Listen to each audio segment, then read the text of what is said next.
College basketball got going in a big way last week. Virginia Tech pulled another big November upset. UVA's basketball team, it was the victim of an upset, while its football team traveled all the way to Tallahassee to basically lounge by the pool. All that and Aaron McFarling's puppy Chow this week on Teel and Barber.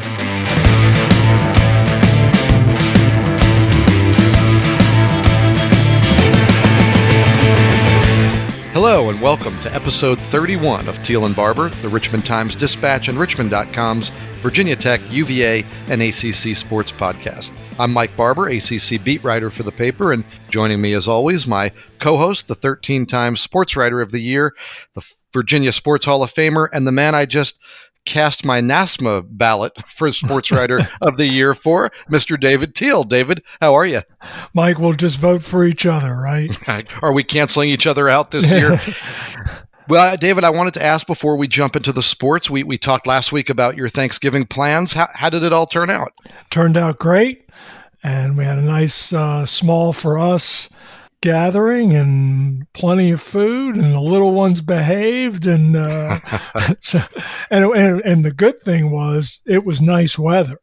You know, you could go out for a walk afterward and get some fresh air and shed some of those extra calories. Much needed. What is your favorite of all the ways to use turkey after Thanksgiving? All the leftovers. Is there anything you do in the Teel family that you particularly like with the leftovers? I'll tell you what my mom used to do that when I was a kid, I really craved. She would make turkey tetrazzini. And man, it rocked. I'm not that clever or that ambitious. I just throw it between two slices of bread now and I'm happy. There's nothing wrong with that. We were always big turkey a la king, and I made a big thing this morning of turkey salads for our lunches for the rest of the week.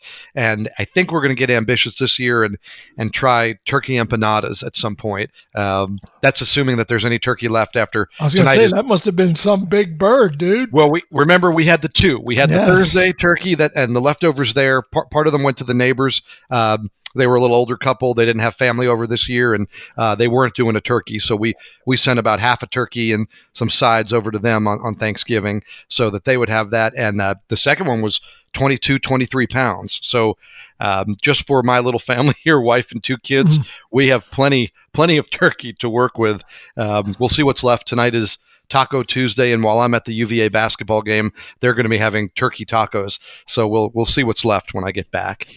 Now, so I mentioned I'm going to UVA basketball tonight. It's Tuesday as we record this. David, college basketball got going in a big way here in Virginia.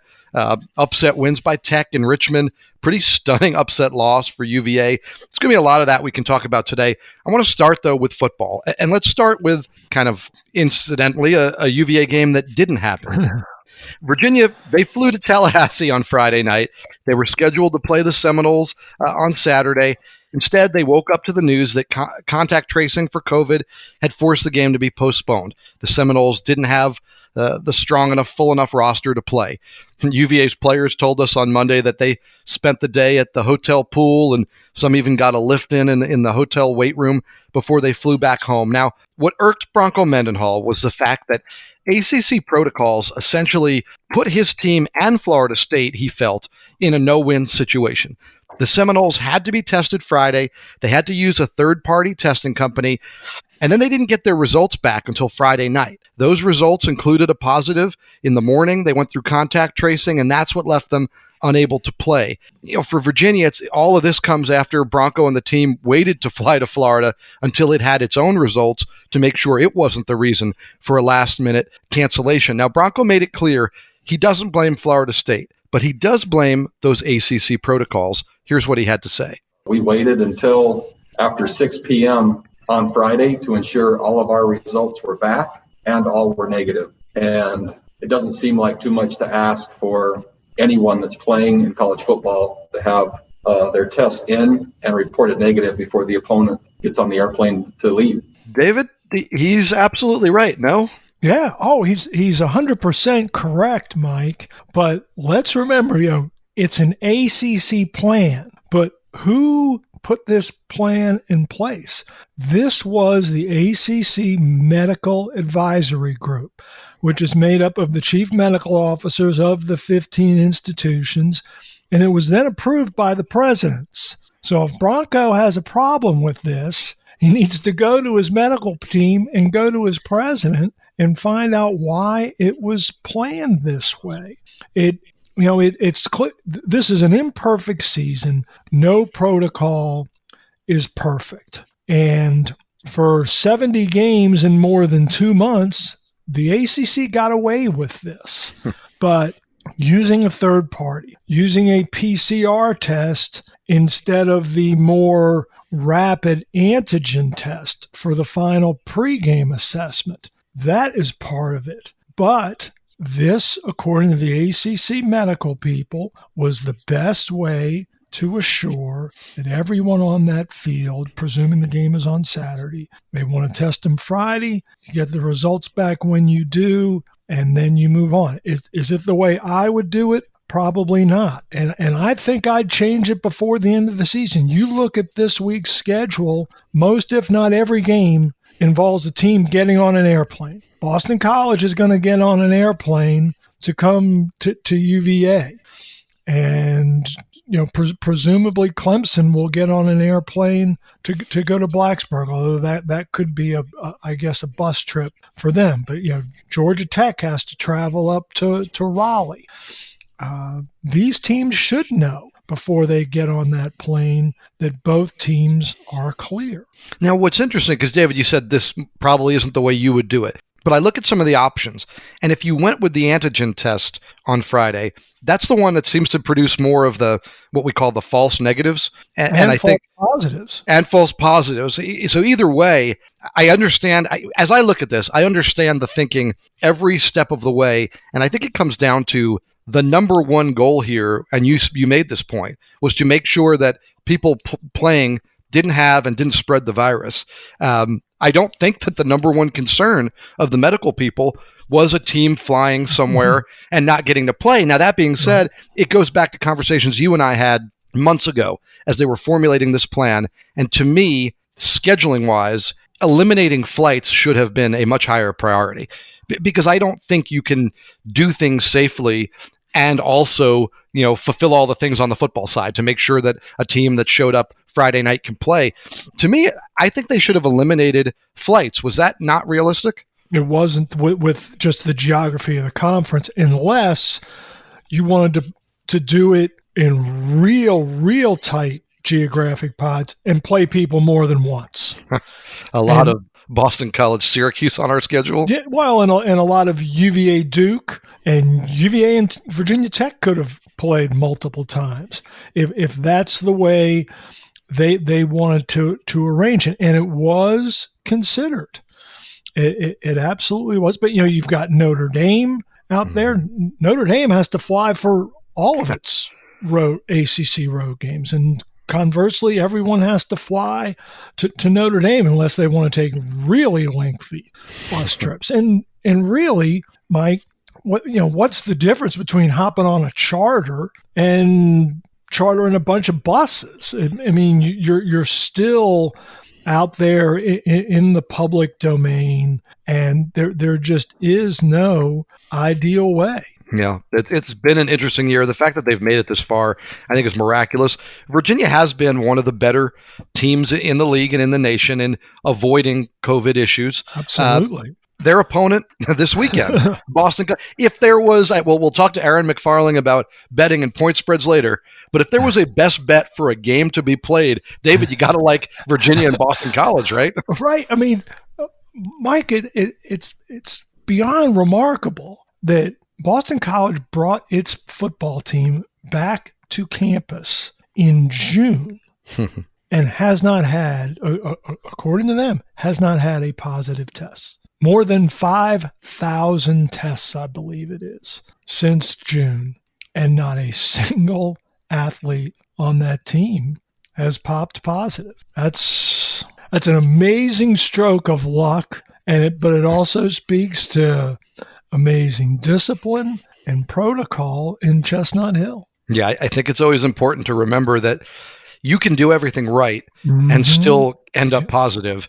But if you do things wrong, chances are you're going to end up positive. So teams that have had the success are doing everything right. And you're right, though. There also is a measure of good luck there. And hopefully for all of our sakes, it'll continue through this weekend. Now, David, I'm curious on the field about Boston College, because I don't know in my time if I've seen as rapid a change in identity. I mean, Boston College, you close your eyes, those are 320-pound linemen, and they're running behind a fullback. It's that pro-style power run game. They're going to cram it down your throat. And now here they are, and obviously a new coach and a new quarterback, but this is a very, very pass-driven offense. Why has it worked so quickly? Well, I think you start with Phil Jurkovec, the transfer quarterback from Notre Dame.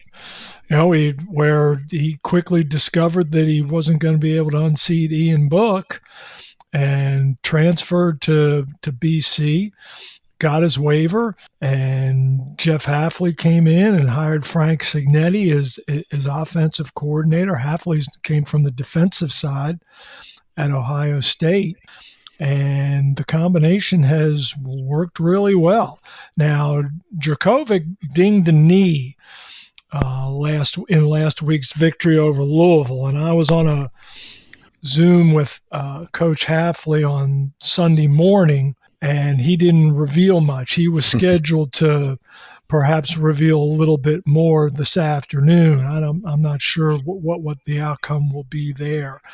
But Dennis Grossell, the backup, played a good bit of the second half against Louisville and threw, again, in keeping it with the pass theme, a couple of touchdown passes against the Cardinals as BC held on for its sixth win. This is a team that was picked 14th in the league in preseason. And Jeff Hafley, I don't know if he will win ACC Coach of the Year, but he's certainly in the conversation. Yeah, and you've been saying, going back a few weeks now, that of these games here down the stretch, that this might be one of the harder or the hardest that was left for UVA, as we talked about them maybe winning out, maybe finishing with a winning record.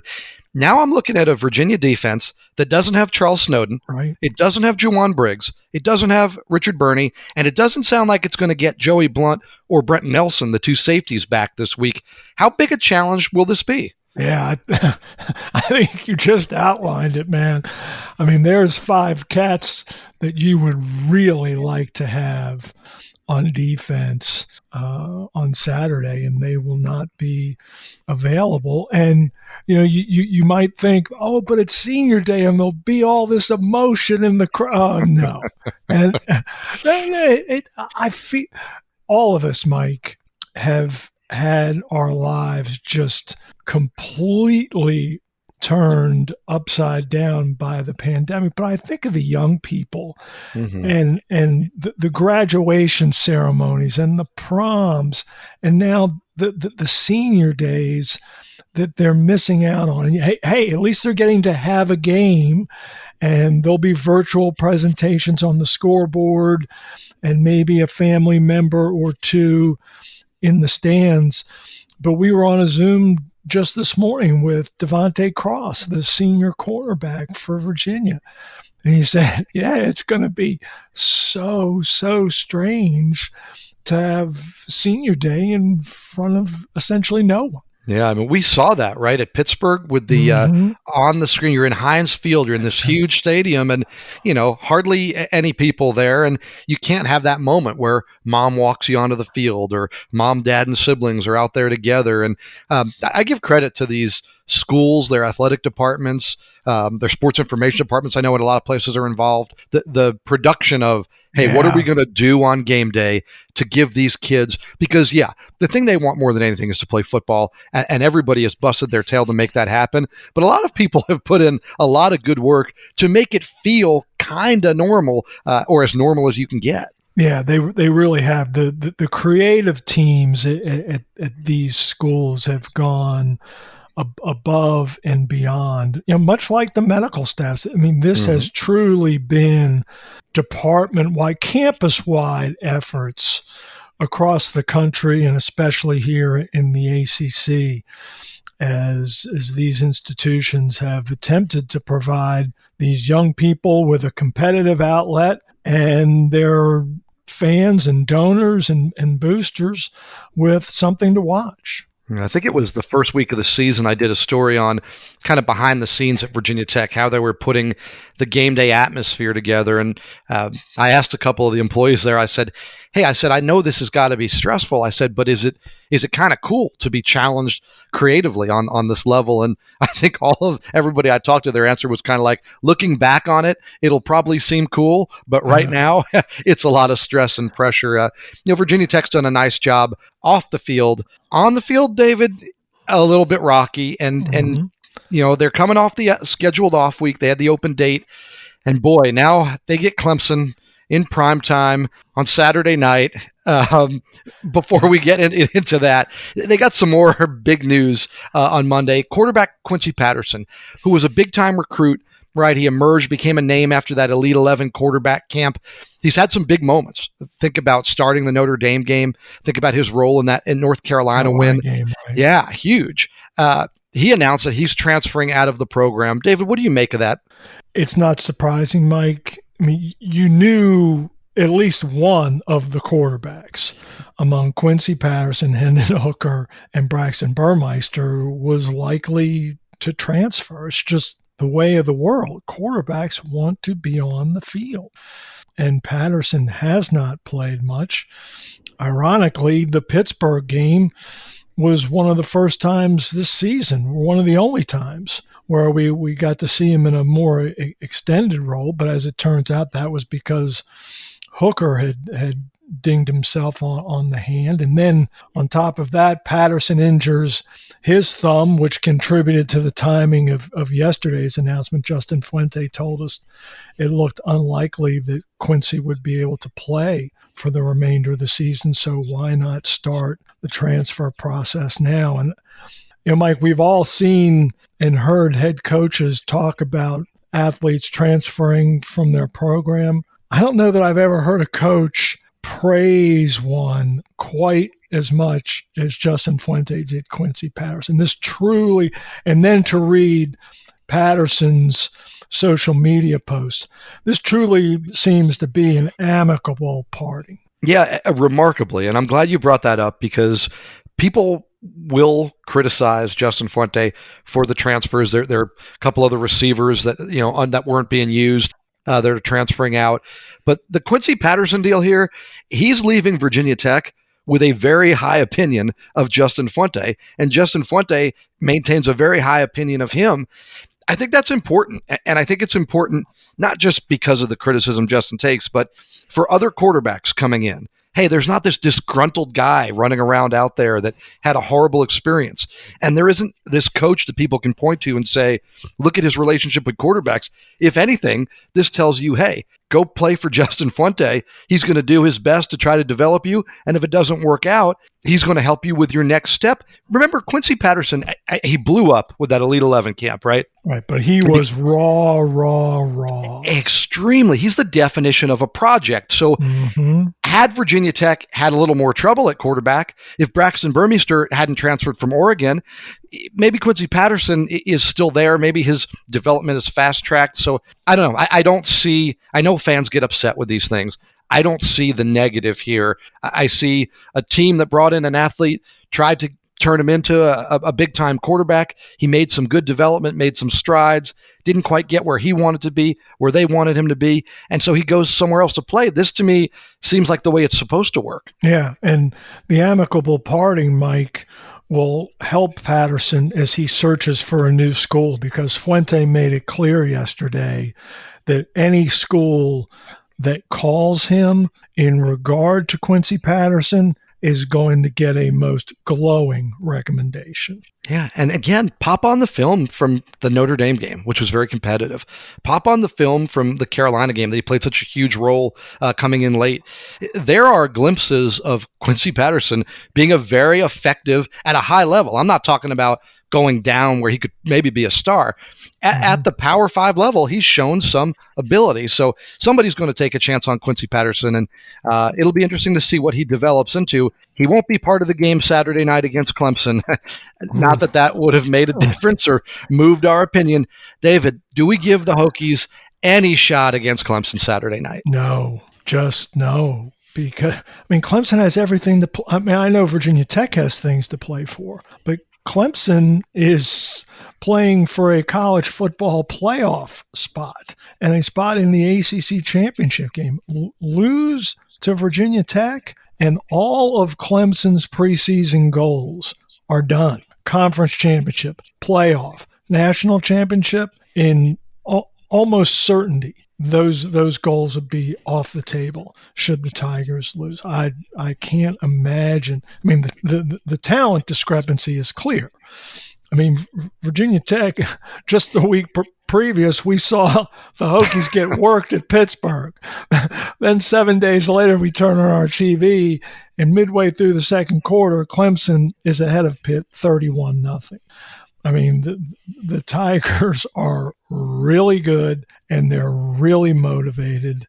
And the one thing Virginia Tech has going for it is last week's open date. Because tell you what, Mike, we were talking about Boston College earlier. There's only 2 teams in the country this season that played 9 consecutive weeks: Virginia Tech and Boston College. That's unusual in a normal season. That's extraordinary in the midst of a pandemic. Yeah, this was a team that, we always talk about. It's a sort of a cliche sports writer story. Did the bye week come at a good time? And I thought this team needed an open date. I thought this team needed not just the emotional of the losing and some of that, but you're right, physically, just to recoup. And it was interesting talking to Jared Hewitt, the defensive tackle today. I asked him, I said, how do you upset Clemson? What do you have to do to slow down that offense specifically? And he talked about what Notre Dame, obviously, and Notre Dame has a little more talent, but what they were able to do along the trenches with their defensive line, the physical play, how that kind of set the tone. And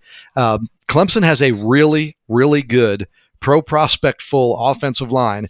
Virginia Tech has a better chance to hold its own up front with those defensive linemen at Tech being rested. Yeah, no question. And But Travis Etienne is the wild card, both out of the backfield as a receiver and obviously as a running back. And Trevor Lawrence is the best quarterback in ACC history and one of the best to ever lace him up in college football. That's difficult to defend whether you're rested or not. Yeah, some of the worst things that have happened to Virginia Tech in terms of this matchup, Trevor Lawrence missing those games with COVID. He's got some numbers he wants to put up to remind people where he believes maybe he should rank in the Heisman voting. And you pointed out, hey, because of the Notre Dame loss, Clemson has no margin for error. So the idea that they might take the weekend off, this isn't going to be that weekend. Notre Dame has taken that away. So yeah, there's really very little I see here in Tech's favor other than being presumably well rested. Yeah, it's a tall chore. I believe they're 3 touchdown plus underdogs, and that I don't think that surprises anyone. But I'm interested to see the fight in Tech on Saturday, Mike. It's earlier losses to Carolina and Liberty and Miami. Those games were really competitive. The Pitt game was not by any stretch. And yeah, Clemson can make you look bad, but I'm really interested to see the fight in the Hokies on Saturday. And I'm also curious to see how they approach third down, because as we've talked to Justin Fuente and others this week, they got an issue now. When you're 13th out of a 15-team league in third down conversions and trending to the program's worst conversion rate in 7 years, you got to figure out some things on third down, and that's up to Brad Cornelsen. Yeah, it's going to be interesting because I know the fans that have defended Cornelsen point to their generally positive offensive statistics, their yards per game and yards per play, things like that. So to me, the fact that they're not getting it done on third down, that does point directly to play calling. I mean, if you're telling me this is an offense that can move the football, but they can't do it on third down, to me, that's more about play calling than some of the other stuff. The other thing that's going to be interesting on that point, David, is Quincy Patterson was kind of the go-to third and short guy I know the fans didn't like it, but more times than not, in 3rd and short, Virginia Tech lined up in the shotgun with Quincy Patterson at quarterback, and more times than not, they ran him. They're going to have to find a different go-to play, I would think, in those situations, although Hendon Hooker is certainly capable of that. Yeah, they've been running Hooker a lot in those situations, and it hasn't been working. And the thinking has been, okay, we've got 3rd and 6 at the opponent's 35. Let's run Hooker, get 4 or 5 yards, make it 4th and manageable. Well, that hasn't worked. They're not getting the first downs. Then they're either missing a field goal or punting or failing to convert 4th down. I mean, it's just been a mess. And as you mentioned, Virginia Tech trails only North Carolina among ACC teams in yards per play. That's pretty good. And they're averaging 33 points a game. And of the 5 teams ranked ahead of them in the ACC in scoring offense, 4 of them are in the college football playoffs top 25, including Clemson, Notre Dame, and Miami, which are all top 10. So you're in pretty stout company there. But in this season where the margin for error is so thin, especially with a defense that has had more than its fair share of hiccups, you've got to be pretty pristine in all areas, and haven't been that way on 3rd down. Well, Vegas has the Hokies as a 22-point underdog at home. UVA is about a 6-point favorite against Boston College. Are either of those going to be good bets? Let's ask our good friend, Aaron McFarling of the Roanoke Times. As he does each week, Aaron joins us for his segment, AMAC's Puppy Chow. Aaron, how are you? I'm good, brother. I hope you had a good Thanksgiving and ready to get back to work here. I did. What was the highlight of the McFarling family Thanksgiving? I had the Washington football team on that afternoon game, and that was a pretty comfortable cover there. That was pretty nice. But yeah, I mean, it was low key with the family, being limited to just our immediate family. But it was nice. The wife made a very nice dinner and enjoyed ourselves. It was nice not to have to think about Tech UVA during Thanksgiving for once. Yeah, that was, it was funny. I was talking to my wife about why does everything seem so relaxed as we're preparing a turkey and all the sides. And I think you're right. It's the fact that we're usually in the middle of like our most intense week. Yeah. And this time we didn't have that. So, all right. Each week, you're going to give us your best bet in the ACC. You're going to give us an upset special from somewhere in the country, and you're going to weigh in on the locals. And so let's do it. Let's get to the chow, shall we? You have an upset you love this week? Yeah, I'm going to go to the MAC. We hit our upset last week with Stanford, although by the end of that, Stanford was a slight favorite, so it wasn't a true upset by the end of it. But this should be. I'm going to take Miami, Ohio over Kent State. This should be a very high-scoring game. Both these offenses are solid. Kent State's a 3-point chalk, but Miami of Ohio has been very good in this series. They're on a 5-1 against the spread run and home games, 16-5 against the spread in their past 21 MAC games. The Golden Flashes have been impressive so far this season, but the underdog's been a good bet in this series. 4-1 in the last 5 meetings between these two teams. So I'm going to figure this will be one of those where they just trade points all day long, and in the end, Miami will get it done at home, 40-35. Maybe the most normal thing during this pandemic has been high scoring and wild finishes with the MACtion, the midweek games. I think that's the most normal college football thing we have right now. No doubt, and I believe this game is a Saturday game, so it's not a true midweek wacky MACtion game, but hopefully it'll cover nonetheless. Yeah. How about a best bet in the conference in the ACC? What do you like? Not much. I'm sure we're going to talk about Clemson, Virginia Tech. I mean, I like Clemson here. I mean, I don't know how the Hokies are going to solidify things. I mean, we've talked before about how the Hokies have been good after losses, but that's kind of gone by the wayside this year, kind of like it did in 2018.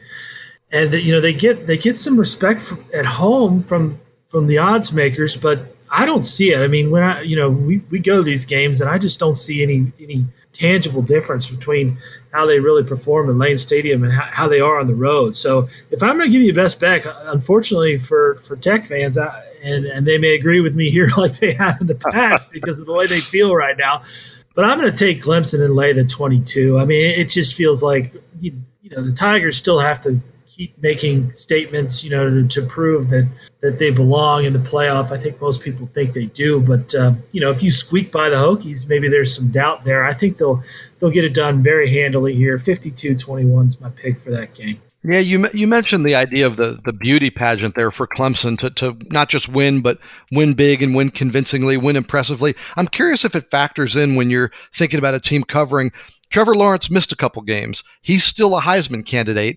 In terms of piling up the numbers, he's got less chances now to pile up those numbers that really open up the eyes of Heisman voters. Does that weigh in at all, or is that too abstract as you're thinking about these games? No, it's a great point, Mike. I didn't think of that, but yeah, sure. I mean, I'm a Heisman voter, and certainly I'll be watching what he does, individually as well as what their team does.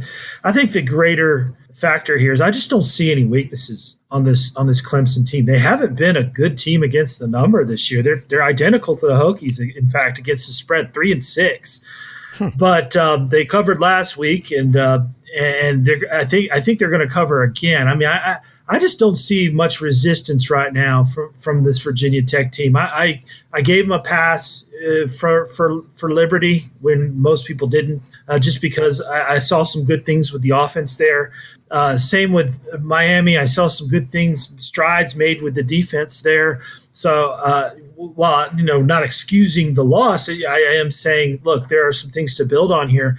What we saw at Pittsburgh there was nothing good about that, and you just wonder if it's all really going to fall apart here down the stretch. If they lose this game, then then they got their rivals, which I'm sure we'll talk about next week. But it has a chance to get very, very ugly in Blacksburg these last 2 weeks. Yeah, it certainly does. And speaking of that rival, UVA, they're about a touchdown, I think a 6-point favorite at home against Boston College. This is a much improved Boston College team in 1 year under Jeff Hafley. They've changed the offensive identity of this club. They've had some success. They've had great success staying healthy in terms of the COVID stuff. What do you think about that line? Yeah, and the irony is, the Hokies blitzed Boston College. I've been a big BC guy. I mean, they're covering machine in the conference, and I still like them. But I've also been high on Virginia in recent weeks, and that's paid off. They're 4-0 against the spread their last 4 games. When they actually get to play games, they're covering.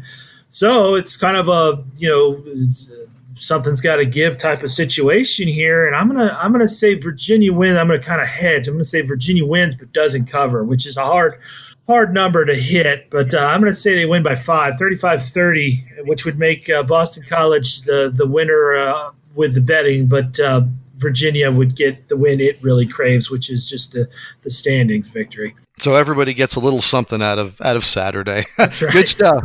Good stuff. That was Aaron McFarling of the Roanoke Times and his segment, Amax Puppy Chow. Since we're talking upsets, let's get into college basketball, and let's talk about an opening week that saw some big-time upsets, David, around the Commonwealth. Let's start with the good. Right, let's start on the good side of things, and that was Virginia Tech. Mike Young's team is bigger, deeper, more experienced, and it's opened the year 3-0. The middle of those games was an overtime upset win against number 3 Villanova. It's the second straight year that Young's team has beaten the number 3 team in November. You asked him about that early success and the prospect of being ranked in the top 25, which on Monday he found out he was. His team checked in at number 16. Here's Mike's answer. Dave, I'd be happy about that, but goodness gracious, with everything going on and 3 games in, don't get too fat and happy. You'll get a baseball bat across the kneecaps. You know that. Not in this business. You better keep your head down and keep chopping wood, and that's what we intend to do. I love Mike Young. I love every Mike Young answer to every question ever. Also, for the record, Too Fat and Happy is the working title of my memoir, so that answer resonated with me. But David, I get his point. Let's not get carried away. Let's not put anybody in the Final Four. But man, things look good with this program right now. Yeah, and if he wants a perfect example of how, hey, a 3-0 start doesn't always translate, just go back to last season when they got off to such an encouraging start, beat Michigan State in Maui, and then won a bunch of ACC games early, but tailed off late because they just simply ran out of gas.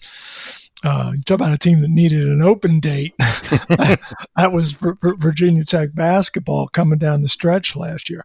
But Mike, as you noted, this team, this roster is different because of the influx of transfers. They are older and more experienced and taller and stronger. And what was remarkable to me about a couple things about the Villanova game, they worked the Wildcats on the glass, and they outscored them by 10 in the paint. And only 3 times last year in 21 ACC games, if you also count the tournament, only 3 times did Virginia Tech out-rebound an ACC team. And only 7 times did the Hokies outscore someone in the paint. So to do both of those things against an elite program such as Jay Wright's Villanova squad, that was really impressive. And the other thing that was impressive to me was, and I'm sure most, if not all, our listeners are aware of how things went down at the end of regulation and a very sketchy whistle. That sequence, a less mature team, that would have rattled and or deflated them, and overtime would have been not good. But instead, it almost seemed to motivate and energize the Hokies.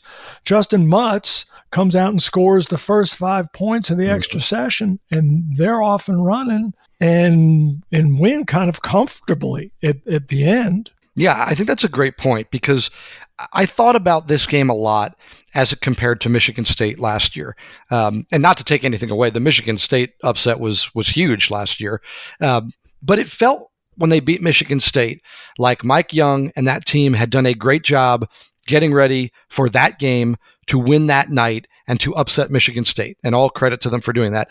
The win against Villanova didn't feel that way to me. It felt like Mike Young and Virginia Tech was a much, much better basketball team and was in position to beat and upset Villanova because they're good, not because they had a great game plan or because they had a great night. I didn't come away thinking that, wow, that's going to be as high as it goes for Virginia Tech this year. I came away thinking, wow, that's a really good basketball team. And to your point about the overtime, I thought when it went to overtime, that might be where it slips away. Right? Because Villanova is a better, more established program. That's just a fact. And overtime, sometimes teams fight so hard to get there, and then to get there in the quirky way that the Tech ended up thinking they had won. You think, okay, this could be trouble. But Virginia Tech's added a lot of size and depth, which you talked about. And to your point, they've added a lot of experience, a lot of guys who have played college basketball.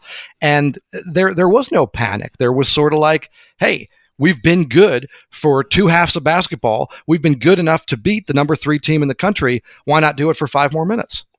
Mike, to your point, Virginia Tech had precious little time to game plan for Villanova because, and all credit to Mike Young, the Hokies went to Connecticut. Villanova wasn't on the schedule.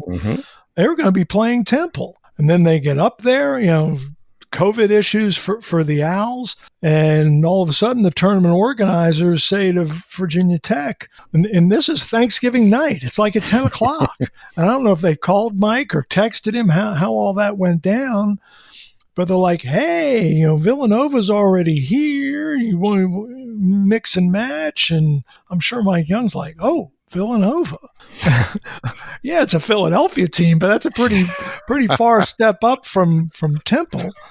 And he quickly jumped on it, and Jay Wright had no problems with it. And all of a sudden at 1:45 a.m., folks are tweeting, yeah, what's up, Villanova, let's play. And just, amazing how games are going to come about during this pandemic season. So credit really to both coaches for saying, you know what, let's lace them up and play. And then credit to Virginia Tech, 24 hours later, playing South Florida, businesslike, methodical. They didn't exhale, beat a team that they should have beaten, did so comfortably, led by double digits throughout the second half. I thought that too showed Virginia Tech's maturity. Yeah, if you remember, after Michigan State, things didn't go so well, right? It's so hard to get back up. I was really impressed with the South Florida game. And one of the things that stood out to me was Cordell Pemsel from Iowa, who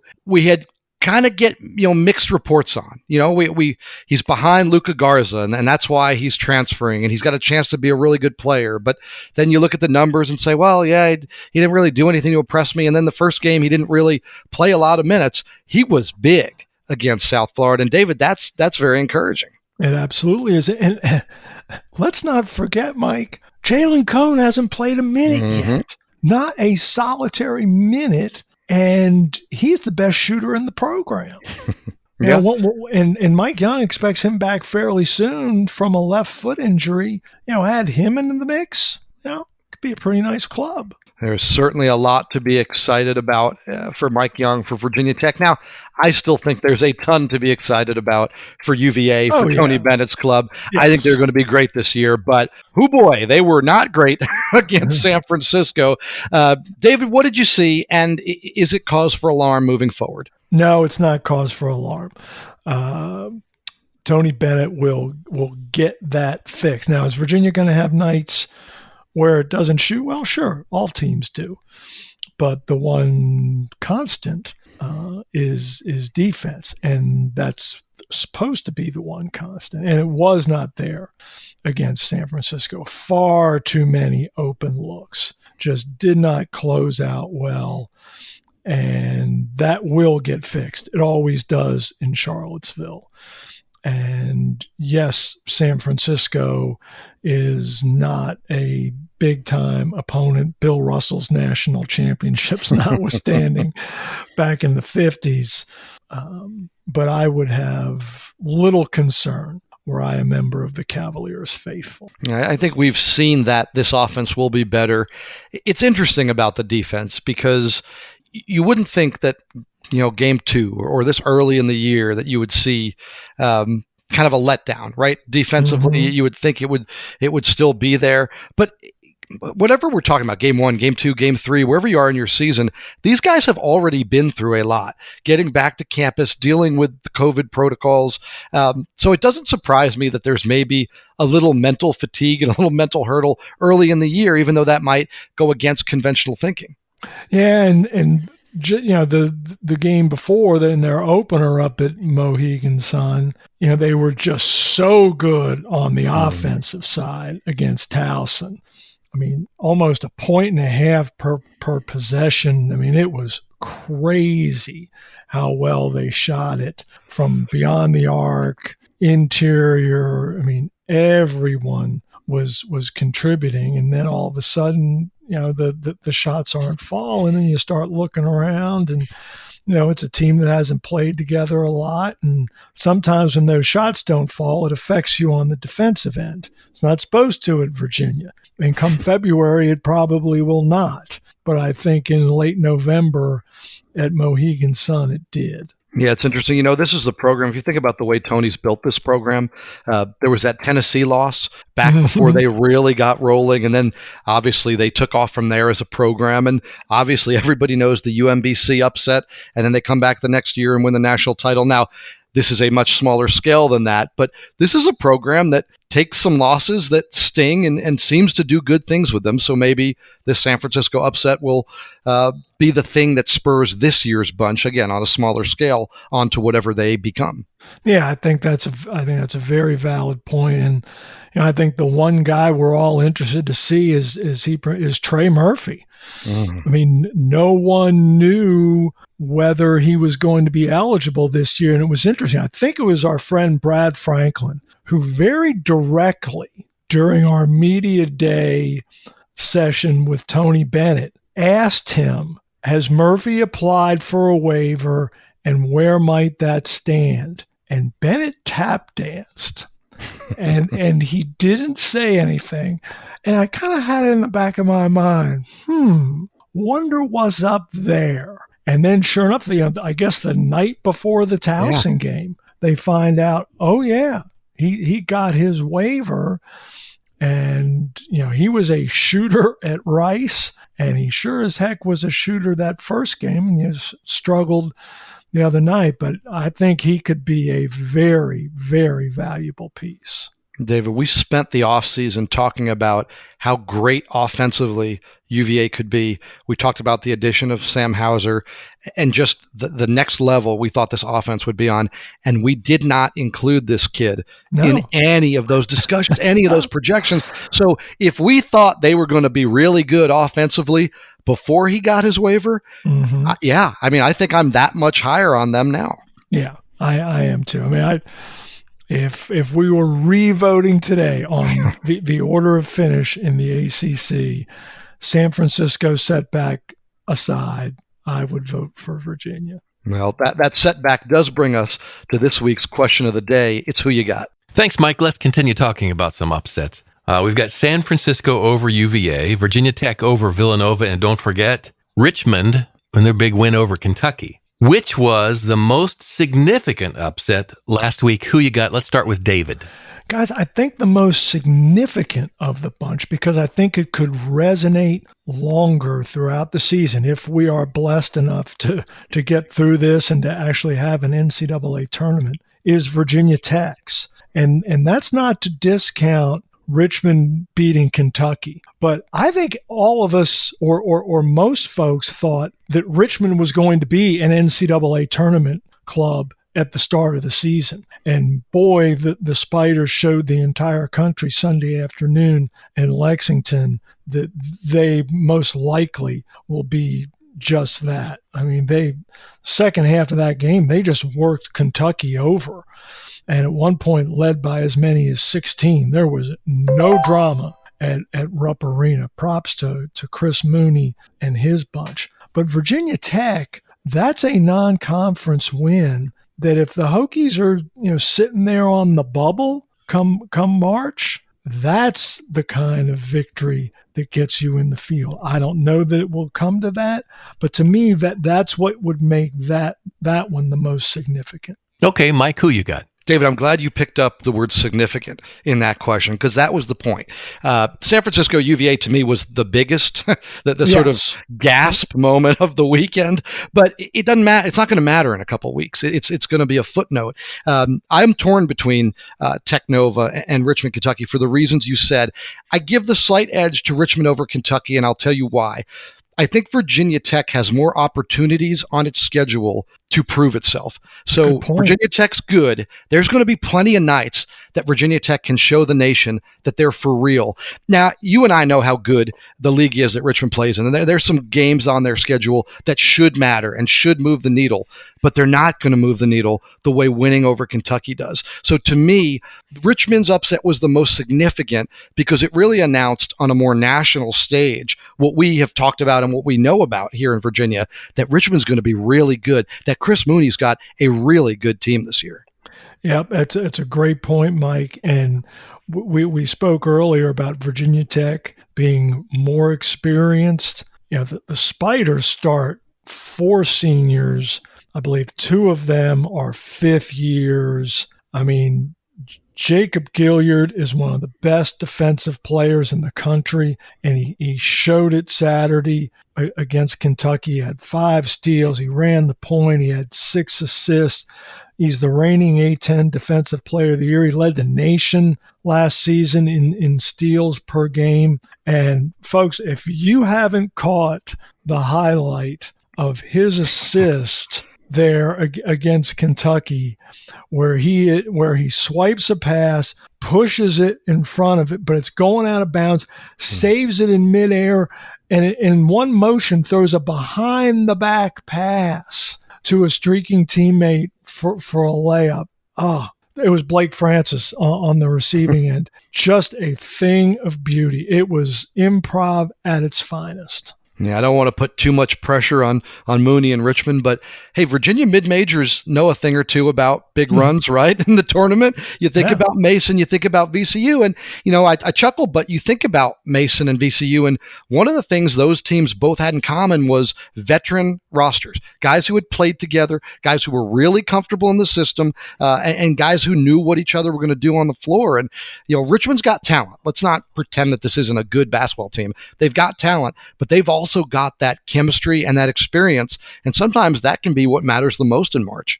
Absolutely. Guard play, especially, Mike. You mean, we all know that, and coaches preach it all the time.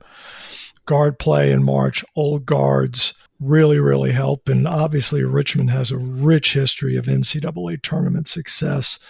Was in the Sweet 16 with VCU in San Antonio in 2011. The Spiders losing in the semifinals to Kansas, and made the Sweet 16 under Dick Tarrant a couple times. So Spiders, no strangers to postseason upsets. Yes, sir. Thanks for listening. You can subscribe to Teel and Barber on Apple Podcasts. Just find the RTD podcast channel, and please consider supporting local journalism with an online subscription to the Times-Dispatch. You can find special promotional offers available at richmond.com. Today's show was produced by Dean Hoffmeyer. Teel and Barber is a podcast of the Richmond Times-Dispatch and richmond.com. For David Teel, I'm Mike Barber. Thanks for listening. Be healthy and safe, and please join David and me again next week.